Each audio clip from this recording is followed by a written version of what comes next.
সবাইকে শুভেচ্ছা।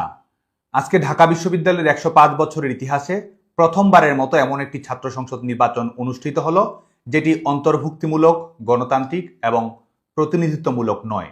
পরাধীন পাকিস্তান আমলে, স্বাধীন বাংলাদেশে, গণতান্ত্রিক রাষ্ট্র ব্যবস্থায়, এমনকি সামরিক স্বৈরাচারের সময়েও ঢাকা বিশ্ববিদ্যালয়ে অনুষ্ঠিত প্রত্যেকটি ছাত্র সংসদ নির্বাচনে এখন পর্যন্ত প্রত্যেকটি ছাত্র সংগঠন সক্রিয়ভাবে অংশগ্রহণ করেছে। সেদিক থেকে এটি ঢাকা বিশ্ববিদ্যালয়ের দীর্ঘ গণতান্ত্রিক ঐতিহ্যিক প্রক্রিয়ায় একটি বড় ব্যত্যয়। একই সঙ্গে এই নির্বাচনটি একটি নিয়ন্ত্রিত নির্বাচন। এই নির্বাচনে কারা অংশগ্রহণ করবে, কারা প্রার্থী হতে পারবে, কাদের মধ্য থেকে শিক্ষার্থীদেরকে বাছাই করে নিতে হবে, এটি সম্পূর্ণতই দখলদার সরকারের অনুগামী বিশ্ববিদ্যালয় প্রশাসন নির্ধারণ করে দিচ্ছে।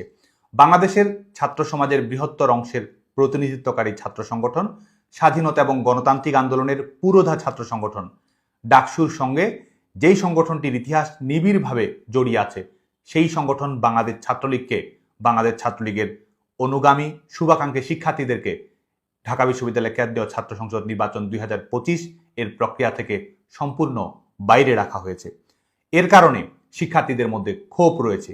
এটি এ কারণে নয় যে বাংলাদেশ ছাত্রলীগের প্রতি সকল শিক্ষার্থী দায়বদ্ধ কিংবা অনুরক্ত, বরং এটি শিক্ষার্থীদের মর্যাদা এবং গণতান্ত্রিক যে বোধ রয়েছে সেটিকে আঘাত করেছে। কারণ বাংলাদেশের ছাত্র সমাজের বাংলাদেশ ছাত্রলীগকে বাছাই করার অধিকার যেমন রয়েছে, এবং একই সঙ্গে বাংলাদেশ ছাত্রলীগের বাইরে বিকল্প কাউকে বেছে নেওয়া কিংবা সমালোচনামূলক কর্মকাণ্ড থাকলে সেটির একটি জবাব দেওয়ার অধিকারও কিন্তু শিক্ষার্থীদের রয়েছে। আজকে শিক্ষার্থীদের সেই মর্যাদাকে, শিক্ষার্থীদের সেই গণতান্ত্রিক অনুভূতিকে আজকে বিশ্ববিদ্যালয় প্রশাসন পর্যুদস্ত করেছে। একই সঙ্গে এবারের নির্বাচন ভবিষ্যতেও অনেক আইনগত প্রশ্নের সম্মুখীন হওয়ার সুযোগ রয়েছে। আজকে দখলদার সরকার রিমোট কন্ট্রোলের মাধ্যমে বিচার বিভাগকে যদিও নিয়ন্ত্রণ করছে, ইভেন্ট ম্যানেজমেন্ট কোম্পানির মতো বিচার বিভাগ থেকে নিজের পছন্দ মতো রায় বের করে নিয়ে আসছে, কিন্তু তারপরও আইনগত সংকট আজ হোক কাল হোক উত্থাপিত হবেই। 2019 সালের ডাকসুর মাধ্যমে 26 সেপ্টেম্বর নির্বাচিত ছাত্র প্রতিনিধিদের মাধ্যমে ঢাকা বিশ্ববিদ্যালয়ের ধর্মভিত্তিক ছাত্র রাজনীতি বন্ধ রাখার সিদ্ধান্ত গ্রহণ করা হয়। বিশ্ববিদ্যালয়ের প্রশাসন সেই সিদ্ধান্ত বদলায়নি, অথচ ধর্মভিত্তিক মৌলবাদী যুদ্ধাপরাধের দায়ে অভিযুক্ত সংগঠন ইসলামী ছাত্র শিবির নির্বিঘ্নে এই নির্বাচনে অংশগ্রহণ করেছে।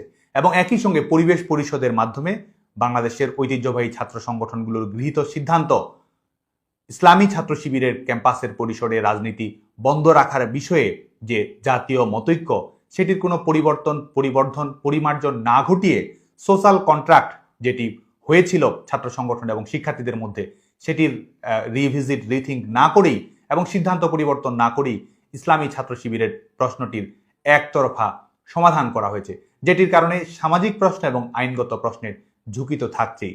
আইনগত প্রশ্নের ঝুঁকি আরও বাড়িয়েছে যখন বিশ্ববিদ্যালয়ের প্রশাসন শিক্ষার্থী হওয়া সত্ত্বেও তাদেরকে ভোটার তালিকার বাইরে রেখেছে। নাগরিক অধিকার, মত প্রকাশের অধিকার, সেই অধিকারগুলো প্রয়োগ করার কারণে একটি ছাত্র সংগঠনের সদস্য কিংবা শুভাকাঙ্ক্ষী হওয়ার কারণে তাদের ভোটার তালিকার বাইরে রাখা হয়েছে। প্রার্থী হিসেবে সেই সংগঠনের সদস্য হওয়ার কারণে কাউকে বাদ দেওয়া হয়েছে, আবার কাউকে বহাল তবিয়তে রাখা হয়েছে। এই প্রশ্নগুলো ভবিষ্যতে অনেক সংকটের সম্মুখীন হওয়ার সুযোগ রয়েছে, যেটির মাধ্যমে আসলে বিশ্ববিদ্যালয়ের শিক্ষার্থীদের যে গণতান্ত্রিক মূল্যবোধ রয়েছে, তাদের যে আন্তরিকতা রয়েছে, ডেমোক্রেটিক ক্যাম্পাস এবং গণতান্ত্রিক বাংলাদেশের জন্য শিক্ষার্থীদের যে দায়বদ্ধতা রয়েছে, সেটিকে পাশ কাটানোর একটি প্রচেষ্টা বলেই আমাদের কাছে অনুভূত হচ্ছে। আজকে বাংলাদেশ ছাত্রলীগের পক্ষ থেকে আমরা দৃঢ়তার সঙ্গে বলতে পারি, যতই প্রতিকূলতা আসুক, যতই আঘাত আসুক, নির্যাতনের স্টিম রোলার যত সুতীব্রভাবেই বাংলাদেশ ছাত্রলীগের উপর পরিচালিত করা হোক না কেন, বাংলাদেশে আমরা চ্যালেঞ্জ দিয়ে বলতে পারি, যে কোনো ছাত্র সংসদ নির্বাচনে যে কোনো সময়ে বাংলাদেশ ছাত্রলীগ যদি অংশগ্রহণ করার সুযোগ পেত, তাহলে সংখ্যাগরিষ্ঠ পদে ছাত্রলীগের কর্মীরাই বিজয়ী হতো। আজকে আমরা বলতে পারি, আমাদের গণতান্ত্রিক অধিকারকে যখন কুক্ষিগত করা হয়েছে, শিক্ষার্থীদের গণতান্ত্রিক অধিকার ঢাকা বিশ্ববিদ্যালয়ের আদেশ 1973-এর যখন লঙ্ঘন ঘটানো হয়েছে, আমাদের সমস্ত সক্ষমতা ছিল এই নির্বাচনী প্রক্রিয়াকে প্রতিহত করার। তারপরও শিক্ষার্থীদের অনুভূতি এবং বাংলাদেশের বৃহত্তর গণতান্ত্রিক সংকটের প্রশ্নটিকে সামনে রাখায় বাংলাদেশ ছাত্রলীগ এ ব্যাপারে সহনশীল দৃষ্টিভঙ্গি পোষণ করেছে। আজকের যে নির্বাচন অনুষ্ঠিত হয়েছে, এই নির্বাচনকে বড়জোর নির্বাচনের এশিয়া কাপ বলা যায়। ছাত্রলীগ ছাড়া ছাত্র সংসদ নির্বাচন কখনোই নির্বাচনের বিশ্বকাপ হওয়ার সক্ষমতা রাখে না। আজকে আমি ঢাকা বিশ্ববিদ্যালয়ের শিক্ষার্থী সহ বাংলাদেশের সকল শিক্ষার্থীর প্রতি আহ্বান জানাবো, এই সাজানো নির্বাচন, প্রহসনের নির্বাচন, নিয়ন্ত্রিত নির্বাচন, শিক্ষার্থীদের মর্যাদাকে আঘাত করার নির্বাচন কিংবা নির্বাচনের নাটক যতই মঞ্চস্থ করা হোক না কেন, শিক্ষার্থীদের সামনে সবচেয়ে বড় প্রশ্ন, শিক্ষার্থীদের সামনে সবচেয়ে বড় দায়িত্ব, সেটি হচ্ছে মুক্তিযুদ্ধের প্রশ্ন, গণতন্ত্রের প্রশ্ন। বাংলাদেশের শিক্ষার্থীরা দলমত নির্বিশেষে রাষ্ট্রের মালিকানা জনগণের প্রতিনিধিত্বশীলদের মাধ্যমে পরিচালিত হবে, এ ব্যাপারেই সবসময় শপথ দেখিয়েছে, লড়েছে এবং বিজয়ে ছিনিয়ে এনেছে। যে কারণে আমরা শিক্ষার্থীরা যেন গণতান্ত্রিক বাংলাদেশ এবং মুক্তিযুদ্ধের বাংলাদেশ প্রতিষ্ঠা করার জন্য লড়াই চালিয়ে যায়, সেটির প্রতি শিক্ষার্থীদেরকে আরো সংগ্রামী, আরো প্রতিশ্রুতিশীল, আরো সচেতন হওয়ার জন্য আহ্বান জানাবো।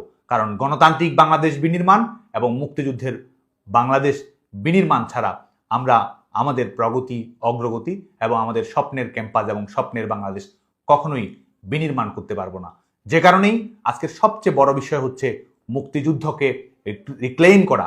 আজকে সবচেয়ে বড় বিষয় হচ্ছে গণতন্ত্রকে রিস্টোর করা, এবং সেটির জন্য স্টেপ ডাউন ইউনুস ছাড়া আমাদের সামনে কোনো বিকল্প নেই। এই দখলদার সরকারের সাজানো প্রহসনমূলক নিয়ন্ত্রিত নির্বাচনের নাটক যতই মঞ্চস্থ করা হোক না কেন, মনে রাখবেন গণতান্ত্রিক রোডম্যাপের বাংলাদেশ প্রতিষ্ঠা করাই আপনার মূল দায়িত্ব। এবং আমরা জানি গণতান্ত্রিক বাংলাদেশ গড়ার সংগ্রামে, মুক্তিযুদ্ধের বাংলাদেশ গড়ার সংগ্রামে বাংলাদেশের ছাত্র সমাজই নেতৃত্ব দেবে। এবার আসি এবারের নির্বাচন প্রক্রিয়া নিয়ে। এবারের নির্বাচনের মাধ্যমে ঢাকা বিশ্ববিদ্যালয়ের যে স্বায়ত্তশাসন রয়েছে, মর্যাদা রয়েছে, শিক্ষা প্রতিষ্ঠানের যে মর্যাদা রয়েছে, সেটিকে কিন্তু নানাভাবে বিঘ্ন ঘটানো হয়েছে। বিশ্ববিদ্যালয়ের শিক্ষা প্রতিষ্ঠানের মর্যাদা রক্ষা করার চেয়ে বিশ্ববিদ্যালয়কে নয়াপল্টনের পার্টি অফিস কিংবা মগবাজার বাংলা মোটরের পার্টি অফিসে পরিণত করার ক্ষেত্রেই মূলধারার তথাকথিত ছাত্র সংগঠনগুলোর আগ্রহ অনেক ক্ষেত্রে দেখা গেছে। যে কারণে আমরা দেখছি যে স্বতন্ত্র প্রার্থীর ছড়াছড়ি, স্বতন্ত্র রাজনীতির প্রতি বিশ্ববিদ্যালয়ের শিক্ষার্থীদের আগ্রহ, এটি প্রমাণ করে যে আজকে একই সঙ্গে সরকারি দলের ছাত্র সংগঠন হিসেবে দায়িত্ব পালনকারী 4-5-6টি ছাত্র সংগঠন বিশ্ববিদ্যালয়ের শিক্ষার্থীদের প্রত্যাশার প্রতিনিধিত্ব করে না। এই ছাত্র সংসদ নির্বাচন অনুষ্ঠিত হওয়ার পরেও প্রার্থীরা নির্বাচনের পরিবেশ, নির্বাচনের প্রক্রিয়া নিয়ে প্রশ্ন তুলেছে। বিশ্ববিদ্যালয়ের প্রশাসন জামাতি প্রশাসনে পরিণত হয়েছে, এটি মনে করার যথেষ্ট কারণ রয়েছে।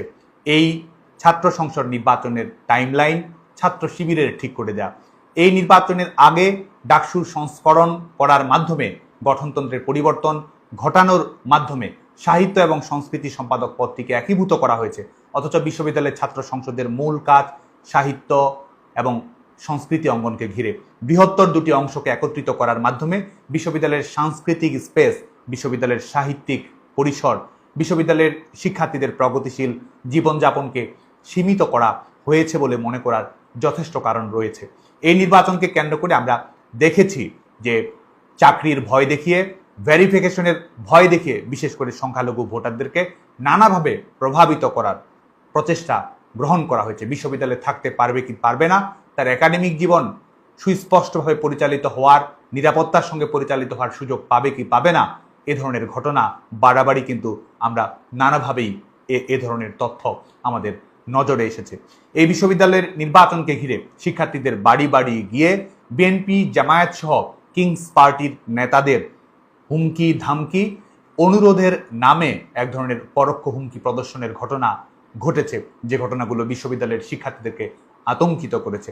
আমরা যদি দেখি যে নারী শিক্ষার্থীদের ভোট প্রদানে অনুপস্থিতির হার, এটি প্রমাণ করে যে ঢাকা বিশ্ববিদ্যালয়ে ক্রমশ নারীদের যে মানবিক মর্যাদা রয়েছে, মানুষ হিসেবে স্বাধীনতা রয়েছে, নারী পুরুষের বৈষম্যহীন সমাজ গড়ার জন্য বিশ্ববিদ্যালয়ের যে ঐতিহ্য রয়েছে, সেটি আজকে ধূলিসাৎ হতে বসেছে। আজকে বিশ্ববিদ্যালয়ের শিক্ষার্থীদের মধ্যে নারী পুরুষের সংখ্যা কাছাকাছি হলেও ভোট প্রদানের ক্ষেত্রে আজকে আমরা দেখেছি যে ফারাকটি অনেক বেশি, যেটি প্রমাণ করে যে মোরাল পুলিশিংয়ের কারণে, মবের রাজনীতির কারণে, সমাজ ব্যবস্থায় উগ্রতা এবং ধর্মান্ধতার প্রদর্শনীর কারণে বিশ্ববিদ্যালয়ের মেয়েরা আজকে স্বাভাবিক যে জীবন, নাগরিক জীবন, রাজনৈতিক জীবন, একাডেমিক জীবন, সেটি নিয়ে নানাভাবে হুমকির মুখে রয়েছে। একই সঙ্গে এই নির্বাচনকে যত ধরনের অনিয়ম ঘটেছে এটি প্রমাণ করে এই দখলদার সরকার একটি ছোট্ট জায়গা, একটি ছোট্ট আয়তনের মধ্যে একটি বিশ্ববিদ্যালয়ের ছাত্র সংসদ নির্বাচন অনুষ্ঠিত করার ক্যাপাসিটিও এই বিশ্ববিদ্যালয় প্রশাসনের নেই, সরকারের নেই। না আছে ক্যাপাসিটি, না আছে নিউট্রালিটি, না আছে সে ধরনের কমিটমেন্ট, বরং রয়েছে সমঝোতার নির্বাচন করার আগ্রহ, সমঝোতার ফলাফল তৈরি করার আগ্রহ, যার প্রমাণ আমরা দেখতে পাই আজকের সারা দিন ব্যাপী এই নির্বাচনকে কেন্দ্র করে যত ধরনের অনিয়ম হয়েছে তার প্রদর্শনীর মাধ্যমে। এবং এটি আমাদের বক্তব্য যাচাই বাছাই করা, আমাদের যুক্তিতর্ক সেটি নয়। আপনি যদি দেখেন যে নির্বাচনকে ঘিরে ক্রিয়াশীল ছাত্র সংগঠনগুলোর প্রার্থীরা কি বলছে, তাহলে কিন্তু এর প্রমাণটি সবার সামনে উন্মুক্ত হয়ে যায়। আমরা দেখেছি যে রোকেয়া হলের শিক্ষার্থীদের যে ভোট কেন্দ্র রয়েছে সেখানে পূর্ব নির্ধারিত ব্যালট, যেটির মাধ্যমে শিক্ষার্থীরা রায় দেওয়ার আগেই এক ধরনের রায় দিয়েছে, বিশ্ববিদ্যালয় প্রশাসন যেন শিক্ষার্থীদের পক্ষ থেকে রায় দিয়েছে। ভোট গণনা কেন্দ্রে বিভিন্ন ধর্মভিত্তিক সংগঠনের নেতাদের উপস্থিতি আমরা দেখতে পেয়েছি। আমরা স্বতন্ত্র প্রার্থীদের যারা বিভিন্ন পদে লড়াই করছে তারা শিবিরের পক্ষে ভোট কারচুপির অভিযোগ নিয়ে এসেছে এবং প্রমাণিত অভিযোগ নিয়ে এসেছে।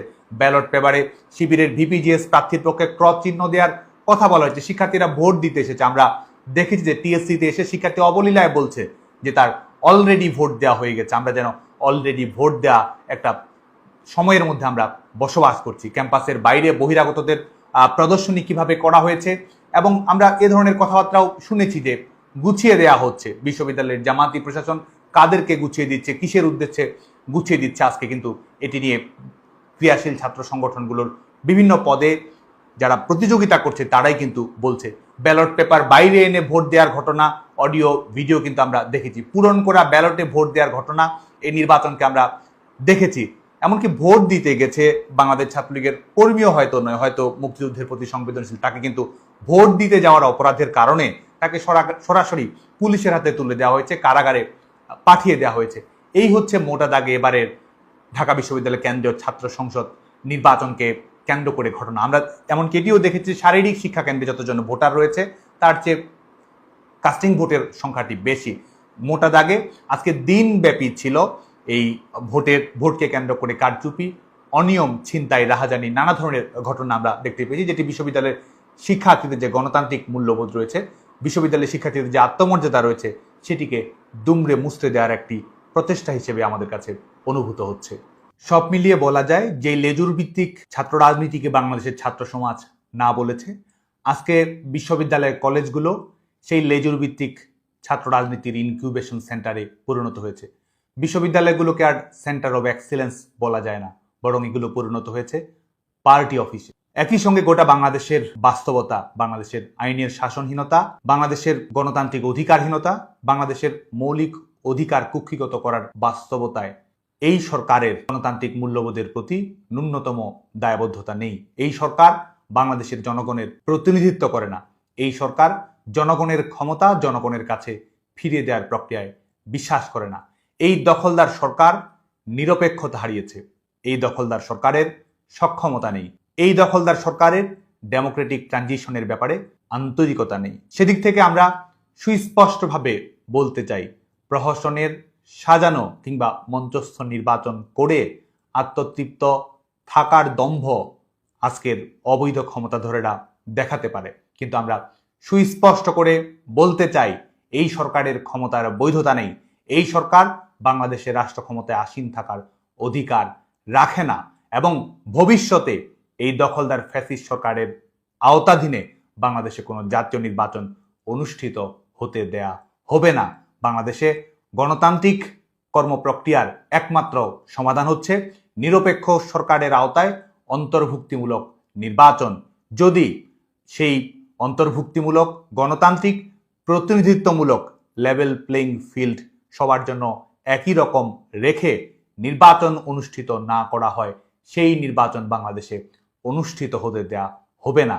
কারণ জনগণের ক্ষমতা জনগণের কাছে যদি আমরা ফিরিয়ে না দিতে পারি, তাহলে বাংলাদেশের স্থিতিশীলতা, অর্থনৈতিক নিরাপত্তা, বাংলাদেশের জনগণের উন্নত জীবনের বিকাশ কিংবা একটি গণতান্ত্রিক কম্পিটিশন বাংলাদেশে নিশ্চিত করা সম্ভব হবে না। যে কারণে আজকে বাংলাদেশের ছাত্র সমাজের কাছে আমরা সেই আহ্বানটিকে রাখবো যে আজকে গণতান্ত্রিক প্রশ্নটিকেই বাংলাদেশের ছাত্র সমাজকে বৃহত্তর করে দেখতে হবে, এবং দেশের স্বার্থে মুক্তিযুদ্ধের অঙ্গীকার এবং গণতান্ত্রিক বাংলাদেশে রূপান্তর করার স্বার্থে আমাদের দল মত নির্বিশেষে বৃহত্তর একটি ছাত্র জনতার ঐক্য গড়ে তুলতে হবে। আজকে এই সরকারের সক্ষমতা যদি আমরা দেখি, এই সরকারের দৃষ্টিভঙ্গি যদি আমরা দেখি, এই সরকার যদি একটি নির্বাচন করতে চায়, এই সরকার যদি একটি সাজানো নির্বাচন করতে চায়, আওয়ামী লীগ ছাড়া যদি এই সরকার একটি নির্বাচন করতে চায়, সেই নির্বাচনের ফলাফল পূর্ব নির্ধারিত করে দিতে হবে। পূর্ব নির্ধারিত ফলাফল ছাড়া কোন নির্বাচন করার ক্যাপাসিটি এই সরকার রাখে না। এই সরকার এমন নির্বাচন করবে যেই নির্বাচনের ফলাফল ইলেকশন কমিশন ঘোষণা করবে না, যেই নির্বাচনের ফলাফল প্রকৃতার্থে ঘোষণা করতে হবে নয়াপল্টন থেকে। যে কারণে আজকে বাংলাদেশের ছাত্র সমাজ, বাংলাদেশের নাগরিক, বাংলাদেশের দলমত নির্বিশেষে সবার প্রতি আহ্বান থাকবে যে আসুন গণতান্ত্রিক বাংলাদেশের প্রশ্নে আমরা ঐক্যবদ্ধ হই, মুক্তিযুদ্ধের বাংলাদেশ গড়ার সংগ্রামকে আমরা সার্থক করি, সাফল্যমণ্ডিত করি এবং এই দখলদার সরকার, এই ফ্যাসিস্ট সরকার, এদের বিদায় ঘটার মাধ্যমে নিরপেক্ষ সরকার প্রতিষ্ঠা করার মাধ্যমে বাংলাদেশের গণতান্ত্রিক রূপান্তর এবং জনগণের ক্ষমতা জনগণের কাছে ফিরিয়ে দেওয়ার জন্য আমাদের যে লড়াই, সেই লড়াইকে আমরা সমাপ্ত করি, সেই লড়াইকে আমরা সাফল্যমণ্ডিত করি। সেই আহ্বান রেখে বাংলাদেশের ছাত্র সমাজকে গণতান্ত্রিক সংগ্রামকে বেগবান করা এবং মুক্তিযুদ্ধের প্রশ্নে অবিচল আত্মপ্রত্যয়ী এবং নিরাপদ থাকার আহ্বান জানিয়ে আজকের কথা শেষ করছি। গণতান্ত্রিক সংগ্রাম বেগবান হোক। জয় বাংলা, জয় বঙ্গবন্ধু।